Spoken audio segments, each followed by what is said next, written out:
In anime, there's no trope as common as the headstrong young protagonist on the quest to become the strongest in the world. In the current anime and manga landscape, where such heroes are popping out every week, it's truly a wonder that Baki Hanma has managed to stay so relevant. I mean, the original manga series came out in the early 90s, and since then it's only gained more traction, despite Baki being a pretty simple character. The franchise, which has seen everything from spin-offs to crossovers, is still going strong. Thus, in this marvelous video, we're going to take a closer look at the man at the helm of this international martial arts phenomenon, our titular hero, Baki Hanma. But before we dive into Baki's story, character, and abilities, please take a moment to hit the like and subscribe buttons. It might just be a small click for you, but to us it means an awful lot. Now, brace yourself for violence because this is Baki Hanma Anatomy Explored.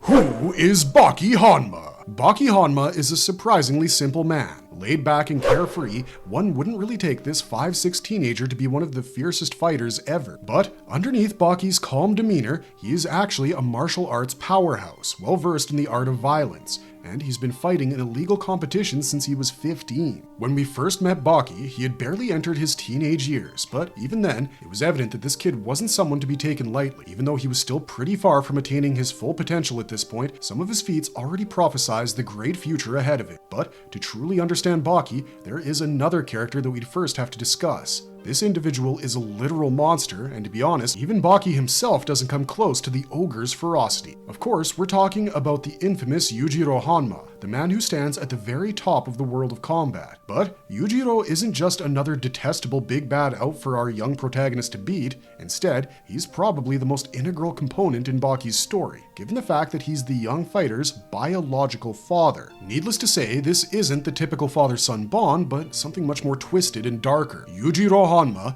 the strongest creature on Earth, has been worshipped as the strongest warrior for quite some time at the beginning of Baki's story. Though we don't see much of him in action, it's still pretty clear that Senior Hanma's shadow looms over the entire world created by author Keisuke Itagaki. Over time, we gain even more insight into the teenager's origins, and this only furthers our belief in the fact that this guy was born exclusively for combat. So, it turns out that after defeating opponents all around the world, Yujiro Hanma, the Ogre, wanted to further his lineage and create another strongest fighter. Eventually, the monster made his way to Emi Akizawa, a rich aristocrat who seemed to possess the same lust for blood and violence as he did. Well, the two soon got together, and this resulted in the birth of Baki. Parenting in the Hanma household was pretty unconventional, to put it mildly. The kid was put through the most rigorous of training, and he soon began developing considerable physical prowess. However, his growth wasn't enough for Yujiro, who would go on to abandon his wife and child. But before leaving, Yujiro manipulates Emi into thinking that the only way to win back his love would be to raise Baki into a fighter capable of surpassing him. Distraught and heartbroken, Emi would plunge Baki into even more intense training, using his vast resources to gain access to the best trainers and equipment.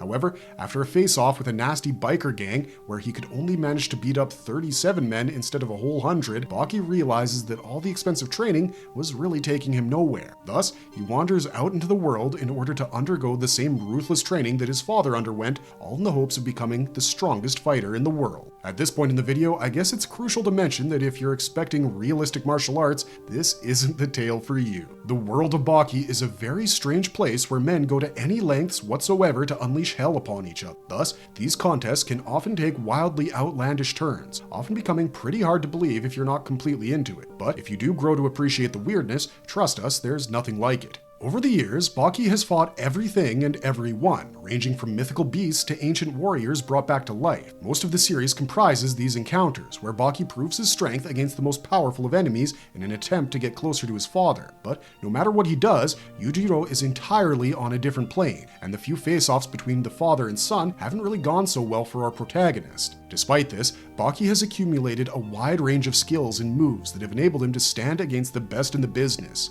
Due to this, he's grown into a pretty reputed brawler in his own right, even gaining monikers like the strongest boy on Earth. The most pivotal part of his journey has definitely been the time he spent fighting at the Tokugawa clan's underground arena in the Tokyo Dome. Through his fights in the arena, we've gotten a pretty thorough glimpse at Baki's skills and strengths. But this does raise a bunch of questions regarding his physiology and anatomy. I mean, once you start cracking concrete with your bare fists, it's only natural that people begin to see you as something supernatural. Thus, in this next section, we'll be taking a closer look at Baki to see what makes him so special.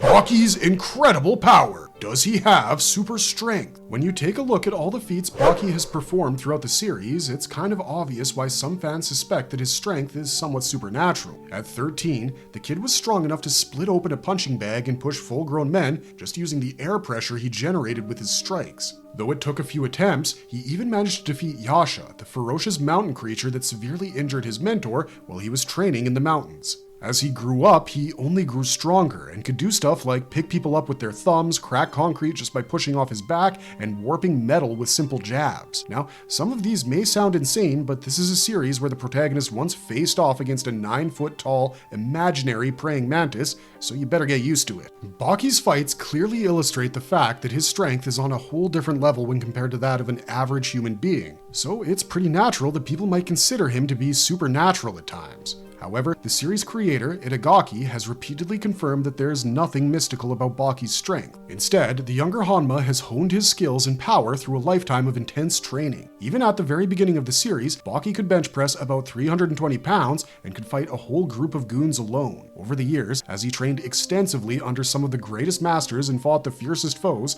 his physical strength grew to the point where he could completely vaporize a punching machine pad with a casual jab. In the latter half of the series, Baki begins to gain a notorious reputation for himself by acquiring victories against beasts like the inmate Biscuit Oliva, the psychotic soldier Gaia, and everyone's favorite Yakuza, Kaoru Hanayama. In his quest for more strength, Baki can often go to insane extents, like the time he decided to enter a maximum security prison in order to confront his next enemy, the aforementioned Oliva. To accomplish this, Baki simply kidnapped the US president from under heavy security, which is, of course, something that you just don't do. Well, at least the kidnapping got him into the Arizona prison where Oliva was incarcerated, and during this entire arc, Baki was able to repeatedly show us that even highly trained guards with M16s didn't really stand a chance against him. Needless to say, he would eventually go on to beat Oliva. Baki's physical attributes are further enhanced by his complete mastery of a wide range of martial arts. Instead of sticking to a single discipline like many other characters in the show, Baki incorporates numerous fighting styles simultaneously. This makes him much more dynamic and unpredictable, as most fighters can't even hope to keep up with such an extensive arsenal. Just ask Muhammad Ali Jr., who is exactly who you think he is, and a traditional boxer who, despite a lifetime of training, was just completely overwhelmed by our protagonist. Baki's knowledge of fighting techniques goes way beyond simple punches and chokes, as he has complete control over all aspects of his ridiculously toned body. He can control everything, from the nerve impulses to the hormones being released in his body, enabling him to go far beyond the normal brawler. These are all skills that he's acquired over decades of training, and despite their sheer inhuman power, there's nothing supernatural about them. Baki's inhuman endurance. How much can he withstand? Baki has fought everything from monsters to primitive cavemen, and has somehow always survived to tell the tale. But despite his considerable strength and skill, one can't go through this kind of violent lifestyle without taking a hit every once in a while. And you know what? A 12-foot-tall ape-man like Yasha hits pretty damn hard. Looking back, Yasha was nothing compared to the other enemies Baki would face, and this begs the question, how does Baki endure so much pain and punishment? Well, the answer once again lies in Baki's endless training and conditioning. But the real trick actually lies in the teenager's rigid mindset. Baki truly lives the life of a warrior and would rather die than surrender. On many occasions, he's risen to his feet despite severe injuries and illness. Take, for instance, the time he was secretly poisoned before a fight. Well, the younger Hanma showed up to the arena anyway and won despite looking like a man on the verge of death. His innate physical durability is greatly enhanced by his stubbornness and his unwillingness to give in. Though he's definitely not as durable as Oliva or Hanayama, Baki's attitude makes it pretty difficult for opponents to keep him down. Even a brief glance through one of Baki's fights will alert you to the fact that this brawler would gladly sacrifice his own body to gain the upper hand in combat. This is best exemplified by the endorphin control technique. Baki learned this technique just ahead of his fight with Yashizaru, and this enables him to biologically increase the endorphin levels in his blood to boost his durability. By altering the chemicals in his brain, Baki forces his body to completely ignore the pain signal. Even if you cut his limbs off, Baki would probably feel nothing when he uses this technique. Despite Baki's high durability, he's still susceptible to weapons like guns and blades. Though he can easily dispatch the average soldier, ancient warriors like the swordsman Miyamoto Musashi are entirely different. In the hands of such a master, even a tiny knife could pose quite a threat, even to Baki. Baki's regeneration. How fast can he heal? Given the severity and regularity of Baki's injuries, it's actually astounding that he can still walk around and engage in regular fistfights. Throughout the series, Baki has done some pretty wild stuff, like throwing himself off the underground arena's roof to gain his opponent's respect, but without a doubt, during their very first encounter. At this point in the series, Baki had already taken down several infamous brawlers and thus was pretty confident in his own abilities. However, contrary to all expectations, Baki was thoroughly manhandled by Yujiro and was completely shut down by the superior fighter. Yujiro beat his son to within an inch of his life, punching down on him even after Baki was unconscious. To be honest, our protagonist might not have survived those encounters had his mother, Emi, not sacrificed herself in his stead. During this fight, Baki suffered multiple fractures, massive blood loss, and internal hemorrhaging. But still, a couple of weeks later, he was already back at the gym training even more than ever before. So what is it that caused Baki to make such rapid recoveries? No doubt his inherent strength and durability would play a role here, but this time, we'll have to give it to the extraordinarily talented medics in this world. It seems like healthcare is far more advanced in the world of Baki than our own, as it's fairly commonplace for fighters to be brought back from the brink of death. So far, we've seen that the doctors in Baki can not only fix fatal injuries, but even revive prehistoric cavemen and clone ancient samurai. In a world as insane as this, do a couple of broken bones really even matter? When Baki had his nerves detached during a fight in the Colosseum, even an inferior doctor was able to easily heal the injuries in just a short while. Given this information, one can only imagine the kind of miracles a genius like Kura can perform, and we are genuinely grateful that in the Baki universe, medicine is just as extreme as fighting. Baki's lightning speed, the secret to his insane reflexes. To say that Baki is fast would definitely be an understatement. We've seen many opponents get outclassed by Hanma's almost unreal speed. Baki was actually not this fast when the series began, but instead gained these skills through continuous practice and persistence. One of his first steps towards sharpening his speed and reflexes has to be the technique called death concentration. After all, the technique can only be gained through near-death experiences. To acquire this skill, Baki had to take his body to the very extreme, even jumping off of a cliff to gain the near-death focus. The reflexes are only unlocked when the user nears the moment of death, allowing them to gain complete control of each of their movements. Thanks to this ability, he can perceive even the swiftest of movements at a slow speed and can even avoid strikes that surpass the sound barrier. In a flashback, we also see Yujiro teaching his young son this strange ability, which tells us that even the Ogre is familiar with this formidable move. As the story progressed, Baki gained even more experience and honed his skills to the point where he could now perform much more advanced moves like the 0.5 seconds unconscious. This formidable strike allows the user to exploit the opening that is created about 0.5 seconds before the opponent's brain orders their muscles to move.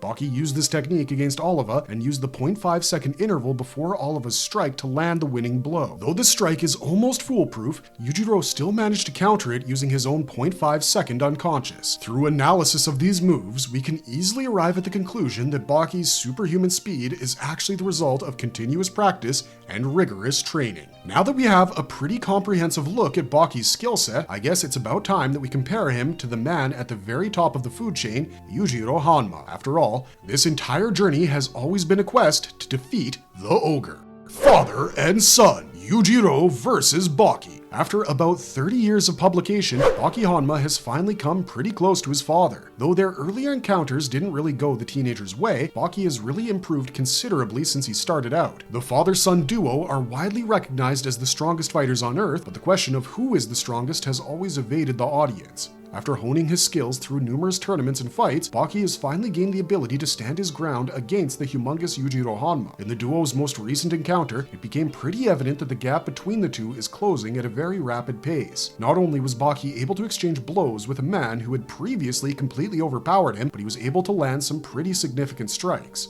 However, from the very beginning of this exchange, it was clear that Yujiro was essentially toying with his son and not utilizing the entirety of his strength. On many occasions during their face-off, Yujiro intentionally left openings in his defense, allowing Baki to perform his techniques. This is probably due to the fact that ever since the beginning, Yujiro has only wanted one thing, a son that could outshine him in battle. Now, seeing Baki's progress, Yujiro seems a step closer to realizing that dream. After all, Baki has grown into one of the few people on this planet who can make his father bleed. By the end of the face-off, Yujiro is much bloodier than he's ever been in his previous encounters, and he even respects Baki as a fighter for the first time. As he departs, he bestows the title of the world's strongest creature upon his son, indicating that he is indeed proud of Baki. Even though one could argue that Yujiro went a bit easy on Baki, it's still undeniable that Baki can finally hold his own against the infamous Ogre. What does Baki's training regimen do to his body? To put it bluntly, Baki's training is so rigorous that it could definitely kill the average human. As the name suggests, Baki is a grappler. Thus, he's undergone regular training in various martial arts forms, but this doesn't limit him to striking. Baki has also acquired intricate knowledge of a large number of chokes, slams, and submissions that enable him to finish fights on the ground with ease. Due to Baki's complete control over his body, he can even alter biological functions to grant him an advantage in battle. Even though Baki is not a naturally gifted monster like Pickle or even Kaoru, his resilience and training allow him to stand toe-to-toe against these fearsome opponents.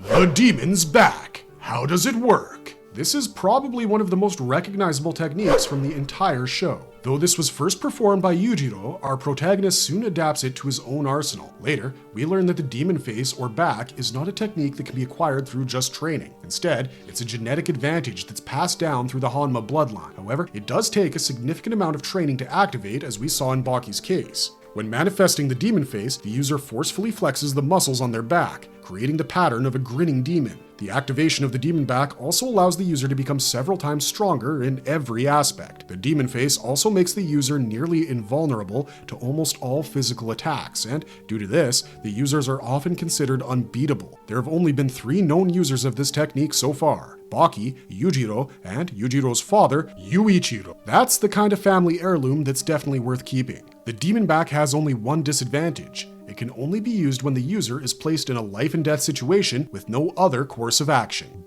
Baki's moves and techniques. Throughout the show, Baki has faced countless fighters and opponents, all of whom have their own special styles or moves. Due to his natural aptitude for fighting, Baki was also able to incorporate several of these moves into his own arsenal. He's pretty proficient in using strikes like the karate punch, ippon ken, axe kicks, whip strikes, mock punch, backhand blow, and more. He also has numerous grappling tools like the Tiger King, Single Keg Figure 4, Seiken, Enzuigiri, and more. But Baki barely needs all these fancy moves, as even a simple rear naked choke is absolutely deadly in his capable hands. Other than this, he's also developed numerous original moves like Submission, the aforementioned 0.5 second unconscious, and New Swastika. Also, Baki's enhanced perception often allows him to copy an opponent's technique even in the middle of a fight, and if that were to happen to us, we'd probably just go back home. Baki is close to becoming a true mixed martial arts fighter, as he's able to adapt all techniques into his own unique fighting style.